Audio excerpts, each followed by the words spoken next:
18 yıldır Rusya'nın dış politikasını yöneten isim olması, Putin'in Rusya'nın geçmişindeki isimlere duyduğu güvenin en büyük örneklerinden biri. Tüm dünya onu Bay Hayır olarak tanıyor. İzlediği dış siyaset, alaycı üslubu, sert tavırları ve açıklamalarıyla sık sık gündeme geliyor. Son günlerde de Hitler'e Yahudi demesiyle konuşuluyor. Karşınızda Sergey Lavrov'un profili.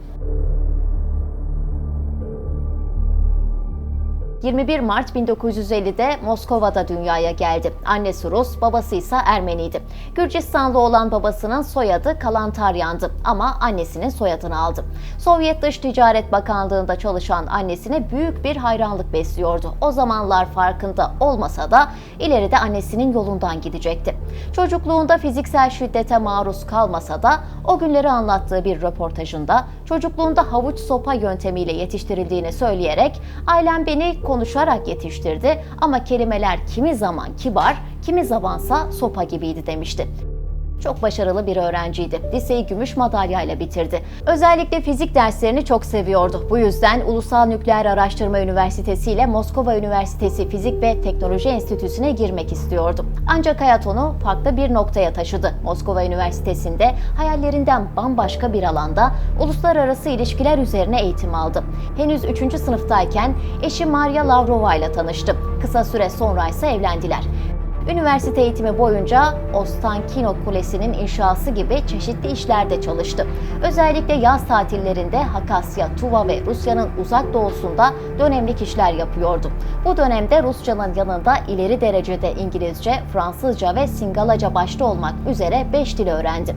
Moskova Üniversitesi'nde Uluslararası İlişkiler Enstitüsü'nden mezun olan her öğrencinin devletin belirlediği bir süre Dışişleri Bakanlığı'nda çalışması gerekiyordu. 1972'de mezun oldu ve aynı yıl Sovyetlerin Sri Lanka Büyükelçiliği'nde danışman olarak göreve başladı. 70'li yıllarda Sovyetlerle Sri Lanka arasındaki ekonomik ilişkiler iyiydi. Buradaki görevi sadece Sri Lanka ile ilişkileri sağlamak değil, aynı zamanda Maldivlerle de yakın temas kurulmasının yolunu açmaktı. Lavrov ülkeyi analiz ediyor, raporlar hazırlıyor, bunun yanında kişisel sekreterlik ve çevirmenlik de yapıyordu. Buradaki yoğun çalışma temposu ona kısa sürede terfi getirdi ve ataşe oldu. 1976'da Moskova'ya dönerek Uluslararası Ekonomik İlişkiler Dairesi'nde 3. ve 2. sekreterlik yaptı. Aynı dönemde Sovyetlerin Dışişleri Bakanlığı Uluslararası Örgütler Dairesi'nde çalıştı.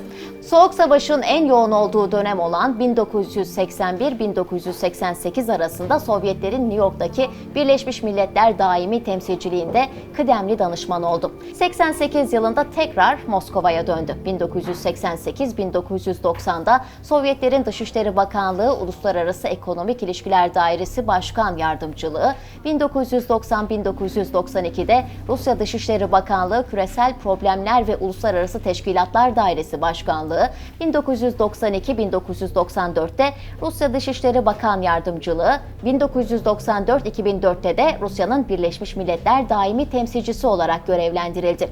9 Mart 2004'te Rusya Devlet Başkanı Vladimir Putin, Sergey Lavrov'u Dışişleri Bakanı olarak atadı.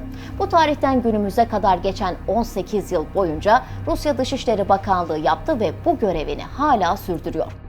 Batı tarafından Rusya'nın baş propagandacısı ve Sovyet diplomasisinin son temsilcisi olarak görülen Lavrov, diplomat kimliğinin yanında resim yapıyor, rafting ve futbolla ilgileniyor. Aynı zamanda bir şair olan Lavrov, okuduğu enstitünün marşını yazmıştı.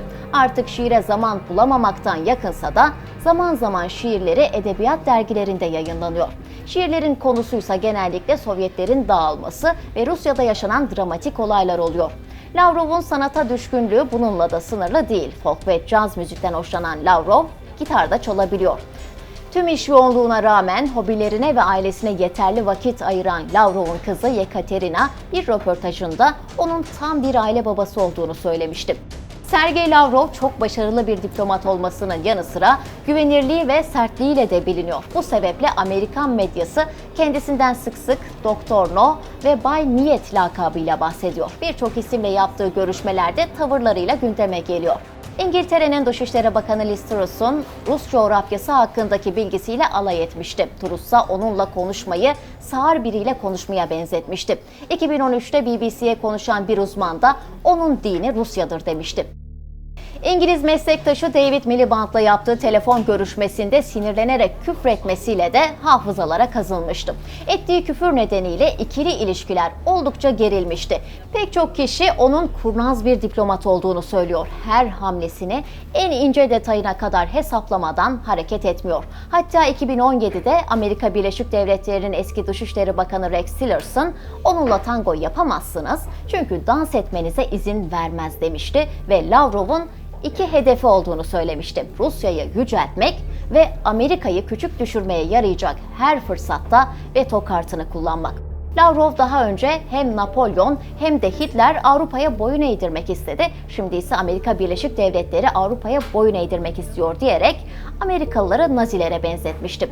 Son günlerde ise Adolf Hitler'in Yahudi kökenli olduğunu iddia etmesiyle tekrar gündemde. Bu iddiası üzerine Lavrov, İsrail Dışişleri Bakanlığı tarafından kınandı ve Rusya'nın İsrail Büyükelçisi Dışişleri Bakanlığı'na çağrıldı.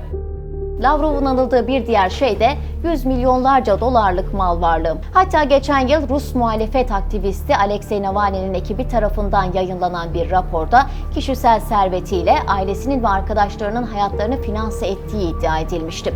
Rusya'nın Ukrayna'yı işgal etmesiyle birlikte pek çok üst düzey yetkili gibi Lavrov da Avrupa Birliği'nin yaptırımlarına maruz kaldı. Özellikle Lavrov'un üvey kızı Polina Kovaleva'nın Londra'da henüz 21 yaşındayken 4,4 milyon sterline satın aldığı lüks malikane de dahil olmak üzere mal varlıkları dondurulmuştu. O dönemde bu paranın nasıl ödendiği ise hala belirsizliğini koruyor. Sergey Lavrov, Dışişleri Bakanlığı görevine geldiği 2004'ten bu yana sayısız kriz yaşadı. Şimdi ise Ukrayna-Rusya savaşındaki gergin atmosfer onu kariyerinde nasıl bir noktaya getirecek, bu savaşın getirdiği krizle nasıl başa çıkacak? İşte bu soruların cevabını zaman gösterecek.